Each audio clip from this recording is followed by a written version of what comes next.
டேய் என்னடா பண்ற? சர்ச்சில் ஆண்டவர் அவ்வளவு பரிசுத்தமா தூச்சி ஆளாச்சிட்டு இருப்ப, இங்க வந்து இதை பண்ணிட்டு இருக்கிற? டேய் நீ சந்தோஷமா இருந்தா அதான்டா. டேய் சர்ச்சில் அவ்வளவு பரிசுத்தமா இருப்பியாடா, இங்க வந்து இந்த வேலையை பாத்துட்டு இருக்கிற? டேய் சர்ச்சு உள்ள இந்த வேலை பண்ண முடியுமா? ஆண்டவர் பாப்பாரா சர்ச்சு உள்ள. ஓ சரி. டேய் இங்க உட்காந்து அசிங்கமா சரக்கு அடிச்சிட்டு இருக்கிற, என் வண்டியில ஏறு, நான் உன சூப்பரோட இடத்துக்கு கூட்டு போறேன் சரக்கு அடிக்கிறதுக்கு. அப்படியேடா.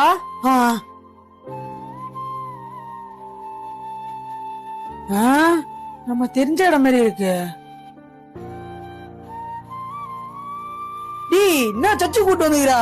பாஸ்டர் கிட்ட மாட்டி விடலாம் பாக்குறியானா? டேய் அப்படிலாம் இல்லடா, நீ வாடா ஃபர்ஸ்ட்.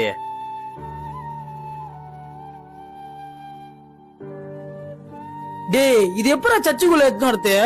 குடு, நான் அத்துன்னு வரேன், நீ வா.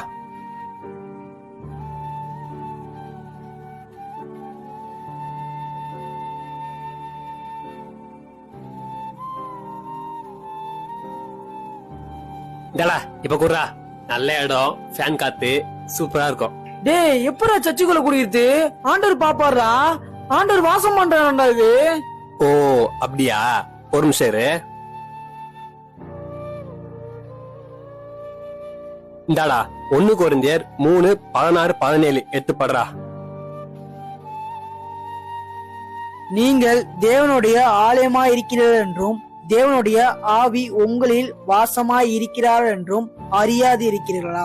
ஒருவன் தேவனுடைய ஆலயத்தை கெடுத்தால் அவனை தேவன் கெடுப்பார். தேவனுடைய ஆலயம் பரிசுத்தமாய் இருக்கிறது, நீங்களே அந்த ஆலயம்.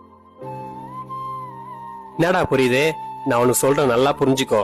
நம்ம தான் உண்மையான ஆலயமே. இந்த Download ShareChat.